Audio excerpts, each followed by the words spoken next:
Friends, I hope you like my videos. If you like my videos then channel को like share और subscribe करना ना भूलें। आज हम पढ़ेंगे क्वांटम नंबर्स। +1 केमिस्ट्री का टॉपिक है quantum number describes each electron in an atom in different orbital. Atom के अंदर जो इलेक्ट्रॉन होते हैं वो डिफरेंट ऑर्बिटल में कैसे होते हैं उसके बारे में हमें ये क्वांटम नंबर बताते हैं। 4 टाइप्स के ये होते हैं। नंबर 1 है प्रिंसिपल क्वांटम नंबर, जिसको हम n से रिप्रेजेंट करते हैं। ये हमें शेल के बारे में बताता है।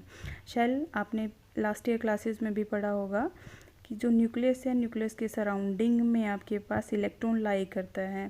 तो जो फर्स्ट शेल है उसको आप के शेल भी आप डिनोट करते हैं, जिसको हम n=1 से रिप्रेजेंट करते हैं।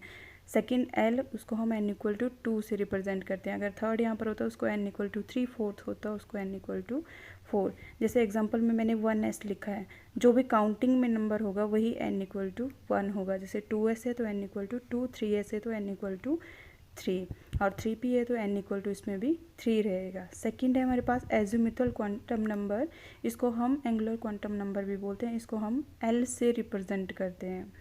l हमें सबशेल के बारे में जानकारी देता है। कैसे हम इसको डिनोट करते हैं? वैल्यूज़ ऑफ l है, जिसको जो डिफरेंट वैल्यूज़ होंगी 0, 1, 2, 3, 4, उसकी डेजिग्नेशन हम इस तरह से करेंगे। 0 होगी तो s, 1 होगी तो p, 2 होगी तो d, 3 होगी तो f, 4 होगी तो z। इस तरह से आगे को अल्फ़ाबेटिकली हम इसको इंक्रीज़ करेंगे।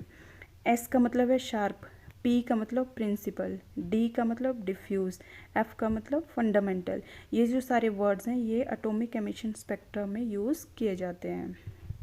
एग्जाम्पल के लिए अब हम इन वैल्यूज़ को इम्प्लीमेंट करेंगे। जैसे मैंने लिखा है यहाँ पर 2s, तो जो आपके पास काउंटिंग में नंबर है दैट इज़ n, वो क्या रहेगा आपके पास 2। और s के लिए आप l की वैल्यू चेक करेंगे। तो जब आप टेबल में देखोगे तो s के लिए l की वैल्यू कितनी है यहाँ पर 0, तो l की वैल्यू कितनी हो जाएगी 0। 3p है तो 3 में n=3, p के लिए हम l की वैल्यू चेक करेंगे। p के लिए l की वैल्यू कितनी रहेगी 1। थर्ड है हमारे पास magnetic quantum number. Magnetic quantum number को हम ml से रिप्रेजेंट करते हैं, जो कि हमें ओरिएंटेशन ऑफ ऑर्बिटल के बारे में बताता है। क्लियर? ml की वैल्यू हम निकाल सकते हैं 2l + 1, ये फार्मूला है। तो l की वैल्यू निकालना मैंने आपको सिखा दी। l की वैल्यू आपने यहाँ पर पुट करनी है, उससे आपको ml की वैल्यूज़ मिल जाएंगी। फॉर एग्जांपल, अगर l की वैल्यू आपके पास 0 है तो ml की वैल्यू आपके पास 1 रहेगी, 1 निकलेगी। दैट मीन्स कि ml की वैल्यू आपके पास एक वैल्यू जब आती है तो दैट इज़ 0।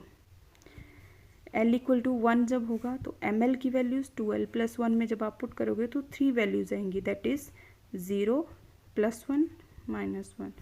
जब आप l की वैल्यू 2 पुट करोगे तो ml वाले फॉर्मूले में आप पुट करोगे तो 5 आएगा, दैट इज़ 0, +1, +2, -1, -2। तो आप देखोगे ये टोटल 5 वैल्यूज़ होंगी, यहाँ पर टोटल 3 वैल्यूज़ होंगी, यहाँ पर टोटल 1 वैल्यू होगी। इनको आप ऑर्बिटल में कैसे रखोगे? जब s ऑर्बिटल है तो आपको पता है s ऑर्बिटल को आप इस तरह से रिप्रेजेंट करते हैं, तो l की वैल्यू कितनी, ml की वैल्यू कितनी रहेगी 0। p ऑर्बिटल में आपको पता है 3 सबशेल इसके होते हैं। सेंटर वाले को 0, +1, -1। d ऑर्बिटल में सेंटर वाले को 0, +1, +2, -1, -2। क्लियर? एग्जाम्पल के लिए यहाँ पर 2p4 मैंने लिया हुआ है। 2p4 में n की वैल्यू आपके पास कितनी आ जाएगी 2, दैट इज़ n=2। l की वैल्यू आपने चेक करनी है, सारे क्वांटम नंबर्स की वैल्यू आपने निकालनी है, तो l की वैल्यू भी आप निकालोगे। तो जब आप टेबल में जाओगे आप देखोगे l की वैल्यू कितनी आएगी 1 आएगी। आप चेक कर सकते हो, जब भी आपके पास p ऑर्बिटल है तो आपके पास l की वैल्यू कितनी आ रही है 1 आ रही है। तो हमारे पास l की वैल्यू कितनी आ गई 1। ml की वैल्यूज़ हम चेक करेंगे। अब हमारे पास कॉन्फ़िगरेशन है 2p4, 4 इलेक्ट्रॉन्स हैं। तो हमने p वाले ऑर्बिटल की, आपको पता है 3 सबशेल होते हैं, तो 4 इलेक्ट्रॉन्स हमने फिल करने हैं। फर्स्ट, सेकंड, थर्ड और फोर्थ इलेक्ट्रॉन आपने यहाँ पर डाल दिया। आप इस फोर्थ वाले इलेक्ट्रॉन को देखोगे कि ये कौन से सबशेल में आ रहा है। ये फर्स्ट वाले सबशेल में आया, दैट मीन्स यहाँ पर ml की वैल्यू कितनी है -1। तब आप ml की वैल्यू कैसे लिखोगे 1। अगर आपको यहाँ पर 4 नहीं दिया होता, अगर आपको यहाँ पर सिर्फ 2p दिया होता, तो उस केस में आपने ml की वैल्यू जैसे आपने निकाली 2l + 1, तो वैसे ही आपने फाइंड आउट करनी थी और आपके पास जो वैल्यू आनी थी 2 × 1 + 1 दैट इज़ इक्वल टू 3। तब आपने डायरेक्ट वैल्यूज़ लिखनी थी 0 + 1 और -1, तब ये 3 वैल्यूज़ आपके पास आनी थी। अगर आपको यहाँ पर कन्फिगरेशन इलेक्ट्रॉन्स आपको मेंशन किए हैं 2p4, तब आपने इलेक्ट्रॉन्स को ऐसे फिल करना है और आपने इन तीनों में से कौन सी वैल्यू आएगी सिर्फ वो आपने बतानी है, दैट इज़ -1। लास्ट इलेक्ट्रॉन जिसमें एंटर होगा वही आपकी ml की वैल्यू निकलेगी। ये कॉम्पिटिटिव एग्जामिनेशन के पॉइंट ऑफ व्यू से था। फोर्थ आपके पास है spin quantum number. Spin quantum number को हम ms से रिप्रेजेंट करते हैं, जो हमें स्पिन ऑफ इलेक्ट्रॉन बताता है। अगर इलेक्ट्रॉन की रिप्रेजेंटेशन ऊपर वाली साइड को है दैट इज़ क्लॉकवाइज है तो +½ एंटी क्लॉकवाइज डाउनवर्ड है दैट इज़ -½ वही एग्जांपल मैं रिपीट कर रही हूँ 2p4 वाला ही। तो n की वैल्यू 2, l की वैल्यू 1, ms की वैल्यू हम निकालेंगे। तो हमने फर्स्ट इलेक्ट्रॉन भरा, सेकेंड, थर्ड और ये फोर्थ इलेक्ट्रॉन है। जो लास्ट इलेक्ट्रॉन है उसकी रिप्रेजेंटेशन आप चेक करोगे, आप देखोगे ये डाउनवर्ड साइड को दिख रहा है आपको। डाउनवर्ड साइड को मैंने ऊपर बताया आपको कि डाउनवर्ड है दैट इज़ -1/2। तो डाउनवर्ड साइड को दैट इज़ -1/2। देयरफॉर ms की वैल्यू कितनी आ जाएगी -1/2। मान लीजिए आपके पास आता 2p5, तब आपने क्या करना था, p के लिए आपने वैल्यूज़ भरनी थी 1 2 3 4 5।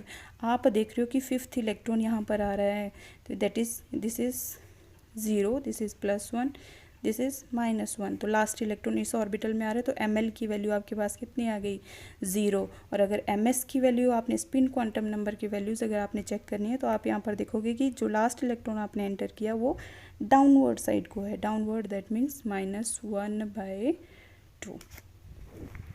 लास्ट एग्जांपल हम ले लेते हैं। एग्जांपल लिया मैंने 3d4।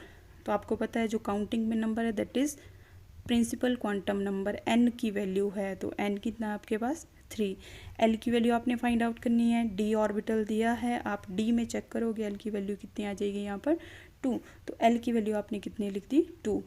ये है अगर आपको पॉसिबल वैल्यूज़ ना पूछी हों तो, तब आप l की वैल्यू डायरेक्ट कितनी लिखोगे 2 लिख दोगे टेबल से चेक करके।